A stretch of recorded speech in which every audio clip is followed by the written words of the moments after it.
What is going on, Mavs fans? Welcome into another episode of Mavs Latest. I'm your host, Cody Brusso. On today's show, we're going to be talking about the Knicks versus Mavs coming up later tonight. We're also going to look at a little stat there coming out from the NBA that maybe this might be an issue for the Mavs as well on why we keep losing. Patrick Dumont, of course, siding with his medical trainer, getting a little pushback against AD. We'll look at that. And we'll put our tinfoil hats on a little bit later. We're going to jump right into Mavericks versus Knicks. And looking at the injury report here, Jalen Brunson, game time decision. So that revenge game may not be taking place here at the AAC. You know, Jalen Brunson always trying to light us up anytime these two play. OG Anunoby is out. Kevin McClure Jr. out. Well, actually, he's game time decision now. They've upgraded him, but I believe he should still be out for the Knicks. On our side, Derek Lively and Daniel Gafford, both game time decisions. I've not heard anything just yet, so let me know down in the comments if that has changed. Of course, we'll be keeping an eye on that. Dante Exum, Anthony Davis, Kyrie Irving, all out. Of course, that's our normal three that are out. And let's be honest, guys, this is a schedule loss. We're only a 27% win percentage rate is what they're giving us. So we are definitely the underdogs going into this one. The Knicks, though, they're 8-5, but they're 0-4 away from the Garden.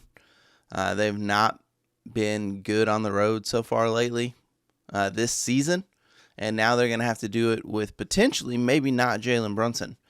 So maybe this is a chance for us to jump on them when they're down and, try and make some magic happen. On our side, though, we are 3-7 at home. We've had 15 games so far this season, and 10 of those have been at home. And I know a lot of people are saying tank. Let's just start tanking. But how do you tell Cooper Flagg, who has done nothing but win, and Kyrie Irving, who has obviously been busting his ass to come back, that, hey, guys, we're just going to tank. Like, this is our one chance to get it, and we're going to take it because we screwed ourselves. Nico Harrison screwed us in our picks for the next couple of years, so we got to tank right now. If I'm them, well, I mean, Cooper Flagg can't go anywhere. But if I'm Kyrie, I'm looking at where I'm at in my career and maybe going on and asking for a trade to get, sent somewhere else. I think that's a hard sell to Kyrie, who's been, like I said, busting his butt to come back. Nobody else on the team besides PJ Washington, who is untradeable due to his contract, I think is safe either. I think PJ, and again, because of his contract, he is not tradable. We have the assets to retool and try and go build draft capital. But I know as the fan base, I personally, I don't want that. Again, we're 7 games away from 500. It sucks to say, but man, in a 10-game run, we can make that up just as quickly as we stack these losses. We can stack these wins because a lot of these have been come down to the last minute. We're missing last shots, So a lot of these games could have went our way. Teams that should be blowing us out, we fight back, minus the Timberwolves game. We won't look at that one. But we fight hard against good teams, and for some reason we play down to the bad ones and we let them beat us. We're not playing to our potential. And again, I know that's why a lot of people say fire Jason Kidd, because some of that is due to his bad coaching decisions. But all we can do is write it out. One of the things, though, we might need to start looking at, I know Cooper Flagg started off so great, 100% from free throw, but we need to look at this team's free throw percentage as well. They are number 2 in the league at drawing fouls. They're 24 fouls drawn per game right now. And the only team above them is the Orlando Magic at 24.1. So only 0.1 away from being the top spot on drawing fouls per game. So hopefully if we clear that up, we can start making our free throws as well. We stand a better shot. I'm going to go out on a limb and say if Gafford and Lively do play tonight, I'm going to say Mavs get the win. If Jalen Brunson is out, if he does sit out, the Knicks allow for a lot of three-point shots against them. I know we don't hit very many, but ball's gotta go in at some point, and I think this would be a great kickoff game, a game that is a scheduled loss. We're supposed to lose, so if we fight back, we get the win. We get the win at home.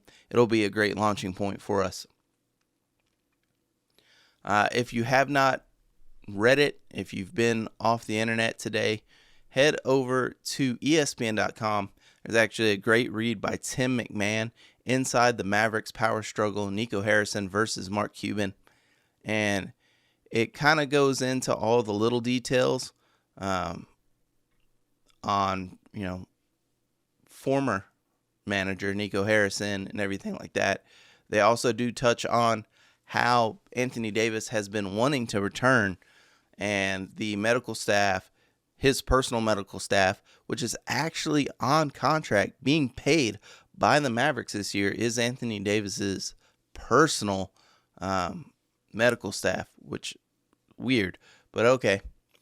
But the big man's medical staff, everybody's saying yes, but there's one man that pushed back and said no, and that's Johan Billsborough, who is the health and performance director for the Mavs, and Patrick Dumont is actually siding with him, and that's, again, why we see AD out another 7 to 10 days. Now, who knows, maybe they're just shopping him around because, again, it's been brought out again by Tim McMahon. Sources within the Dallas Mavericks say the team will explore Anthony Davis trades before this season's trade deadline. And again, all that gets covered in the story on ESPN by Tim McMahon. Now, put your tin hat on, tinfoil hat, turn the lights down low. Conspiracy theory time. I was actually talking with my good buddy Colin Morris. He is the host of Jet City Sports, covers all of the sports up in Washington. And from an outsider looking in, what he was telling me is he was like, man, I am getting Seattle Supersonics vibes so hard from the Mavericks. Like, new owner comes in, all of a sudden Sean Kemp and Gary Payton are no longer with the team. They tank. The fan base turns on the team, kind of. They're mad. They love the Sonics. They love the players. They're rooting them on, but they're against management and stuff. They try. The Mariners just build a new arena, so the Sonics want a new arena. They want out of Key Arena. And the city says no, they won't allow the Sonics to build a new arena. They're under contract for another 8 years, but the city tries to enforce that, and the Sonics break that lease. The city caves to the Sonics. Even though the Sonics get Kevin Durant, they get a number one guy, they get a future superstar. The new owners move the team to OKC. And he was like, man, I'm just getting supersonic vibes from the Mavericks. They have Luka. Luka's like Sean Kemp and Gary Payton. He's your superstars. Hey, we magically trade him away. Makes no sense that we let them leave, but they're gone. Hey, we want to build a new arena. No, you can't build a new arena, even though the baseball team just built a new arena not long ago. Well, that ain't fair. Well, then we want to maybe move the team. Well, no, you can't move the team. You're under contract. Well, okay. Well, then, Mavs are now suing the Stars and doing all this stuff. And the mayor comes out and says, hey, we're here to make sure the Stars and the Mavs are here in Dallas. The same way the mayor of Seattle and the new ownership group of the Supersonics came out and said, look, we're in on making sure the Supersonics stay here. Supersonics have won an NBA championship. They were a NBA team for, 30 something years, almost 30 years. So, and the NBA had no problem moving them around. Now, I hate to bring this all back up with all the Vegas stuff going on and all that kind of craziness, but it's just a conspiracy theory that was relayed to me by somebody in Seattle that went through the experience of losing their team. And at the time, of course, the Seattle Storm were around, so the WNBA team still existed. Just the same way we have the Wings. Our WNBA team is still here, and Seattle Storm still play. Seattle has the WNBA team. We would still have our WNBA team. So, I guess never say never. I don't think they're going to move.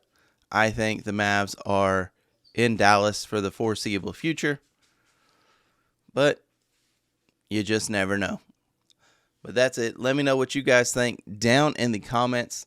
Do you think we're going to get the win tonight? Are we about to get supersonicked? The Mavericks, our fan base, are we about to get sonicked? And what do you think about the article from Tim McMahon? Thank you guys so much for tuning in. Now, whether this was your first time, your next time, make sure it wasn't your last time. Hit the subscribe button down below. Peace out.